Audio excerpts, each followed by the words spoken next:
Welcome to Plutus academy, जहां पर हम डेली करंट अफेयर्स लेकर आते हैं जो bank, SSC and other government exam के लिए बहुत ही इंपॉर्टेंट है। तो चलिए बिना देरी के हम वीडियो को स्टार्ट करते हैं।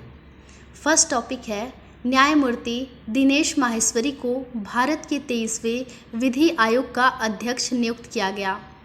भारतीय विधिक परिदृश्य में एक महत्वपूर्ण घटनाक्रम के तहत सुप्रीम कोर्ट के पूर्व न्यायाधीश न्यायमूर्ति सेवानिवृत्त दिनेश माहेश्वरी को भारत के 23वें विधि आयोग के अध्यक्ष के रूप में अप्रैल 2025 में नियुक्त किया गया है। यह घोषणा सरकार की उस निरंतर पहल का हिस्सा है जिसके अंतर्गत भारतीय कानून व्यवस्था की व्यापक समीक्षा की जा रही है और सुधारों की सिफारिशें की जा रही है। इस नियुक्ति को विशेष रूप से समान नागरिक संहिता जैसे लंबे समय से चर्चा में रहे संवेदनशील विषयों की पृष्ठभूमि में बेहद महत्वपूर्ण माना जा रहा है। न्यायमूर्ति माहेश्वरी के नेतृत्व में विधि आयोग से यह अपेक्षा की जा रही है कि वह विभिन्न सामाजिक, धार्मिक और संवैधानिक पहलुओं पर संतुलित दृष्टिकोण अपनाते हुए व्यापक कानूनी सुधारों की सिफारिश करेगा। इसके अतिरिक्त सरकार 5 अंशकालिक सदस्यों की नियुक्ति भी कर सकती है। यदि वर्तमान में सेवारत न्यायाधीशों के आयोग में शामिल किया जा सकता है तो पूर्णकालिक सदस्य के रूप में सेवानिवृत्त या आयोग के कार्यकाल के अंत तक कार्य करेंगे। समान नागरिक संहिता पर विशेष ध्यान। इस आयोग का मुख्य कार्य समान नागरिक संहिता की व्यवहार्यता की जांच करना है, जो भारत में एक अत्यधिक राजनीतिक और सामाजिक रूप से संवेदनशील विषय रहा है। यूसीसी का उद्देश्य विभिन्न धर्मों, समुदायों पर आधारित व्यक्तिगत कानूनों के स्थान पर एक साझा नागरिक कानून लागू करना है, जो सभी नागरिकों को समान रूप से लागू हो। यह आयोग स्वतंत्र रूप से कार्य करेगा, लेकिन साथ ही विधि एवं न्याय मंत्रालय, अन्य विधिक निकायों और नागरिक समाज संगठनों के साथ समन्वय में कार्य कर समावेशी और व्यवहारिक विधि सुधारकों की सिफारिश करेगा। आपको बता दें कि बैंकिंग एसएससी के लिए fresh batch Plutus academy Mukherjee Nagar में स्टार्ट हो रहे हैं, जिसकी डिटेल्स आपको प्लूटस एकेडमी की वेबसाइट पर मिल जाएगी। आपको विजिट करना है plutusacademy.com, जिसका लिंक इस वीडियो के डिस्क्रिप्शन बॉक्स में दिया हुआ है। अगर आप ऑनलाइन क्लासेस करना चाहते हैं तो प्लूटस एकेडमी ऑनलाइन क्लासेस भी प्रोवाइड कराता है।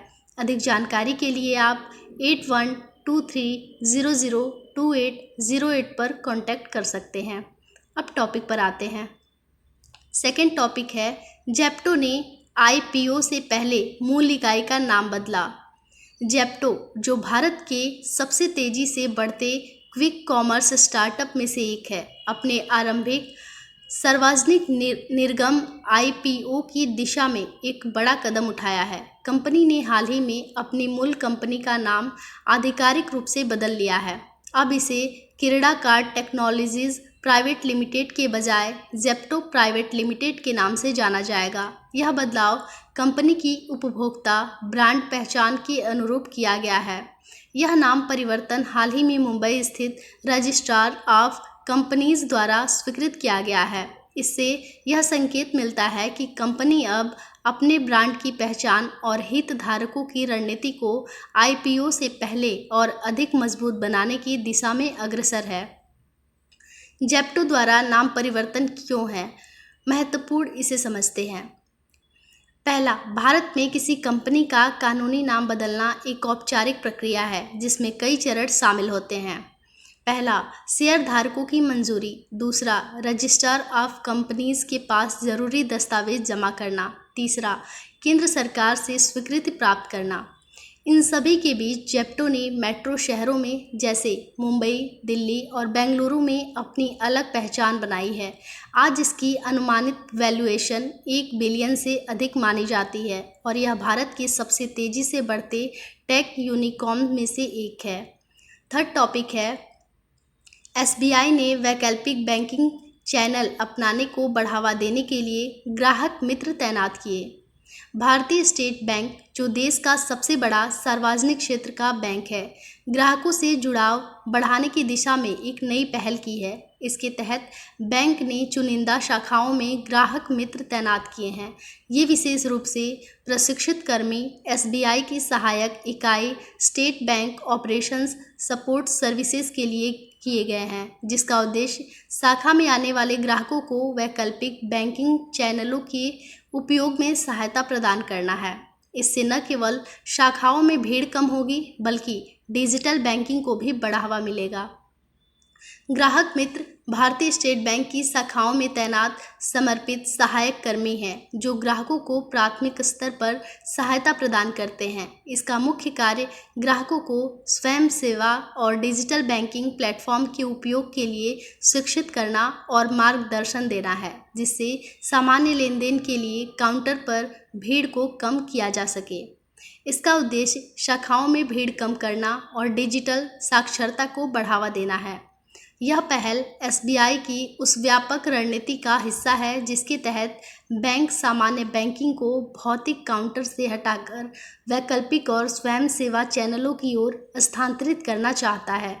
बैंक ने हाल के वर्षों में डिजिटल अपनाने में बड़ी वृद्धि देखी है और ग्राहक मित्रों की तैनाती इस रुझान को और गति देने की उम्मीद है। ग्राहक मित्र विशेष रूप से वरिष्ठ नागरिकों और डिजिटल रूप से हिचकिचाने वाले उपयोगकर्ताओं को सीधे शाखा स्तर पर सहायता देकर न केवल स्टाफ पर दबाव कम करेंगे बल्कि ग्राहक अनुभव को भी बेहतर बनाएंगे।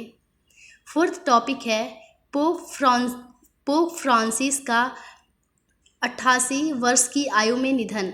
रोमन कैथोलिक चर्च और वैश्विक समुदाय के लिए यह एक गंभीर और भावुक क्षण है, क्योंकि इतिहास में पहले लैटिन अमेरिकी जेसुइट पोप फ्रांसिस का 88 वर्ष की आयु में निधन हो गया, जिसकी घोषणा वैटिकन ने की। उनका निधन लंबे समय से चल रही बीमारी के कारण हुआ। रिपोर्ट के हवाले हाल ही में डबल निमोनिया जैसी गंभीर स्थिति से जूझ रहे थे। पोप फ्रांसिस एक ऐसा युग छोड़ गए हैं जो सुधारकों, करुणा, विवादों और सामाजिक न्याय के प्रति उनकी अटूट प्रतिबद्धता से चिन्हित रहा। उनके नेतृत्व में चर्च ने कई जटिल, संवेदनशील मुद्दों पर नया दृष्टिकोण अपनाया, जिससे वे न केवल कैथोलिक समुदाय बल्कि पूरी दुनिया में चर्च के स्वरूप को प्रभावित करने वाले नेता बन गए। फिफ्थ टॉपिक है SECL ने भारत में टिकाऊ कोयला खनन के लिए पेस्ट फिल प्रौद्योगिकी की शुरुआत की। साउथ ईस्टर्न कोल फील्ड्स लिमिटेड भारत के खनन क्षेत्र में इतिहास रच रहा है, क्योंकि यह देश का पहला कोयला सार्वजनिक उपक्रम बन गया है जो भूमिगत कोयला खनन के लिए पेस्ट फिल तकनीकी को लागू कर रहा है। यह अत्याधुनिक पहल भारत के कोयला उद्योग में सतत और पर्यावरण समस्त खनन प्रथाओं की दिशा में एक महत्वपूर्ण प्रगति को दर्शाती है। इस नवाचारी तकनीकी को अपनाने से सहती बाधाओं वाले क्षेत्रों में कोयले का सुरक्षित और कुशल दोहन संभव है। साथ ही इसे पर्यावरणीय प्रभाव को न्यूनतम किया जा सकेगा। इस अत्याधुनिक भूमिगत खनन तकनीकी को लागू करने के लिए SECL ने TMC mineral services private limited के साथ 70,040 करोड़ का बड़ा समझौता किया है। यह साझेदारी SECL की प्रतिबद्धता को दर्शाती है, जो उन्नत तकनीकों को अपनाकर पर्यावरणीय मानकों के साथ मेल खाते हुए कोयला उत्पादन को सुनिश्चित करने का प्रयास कर रहा है।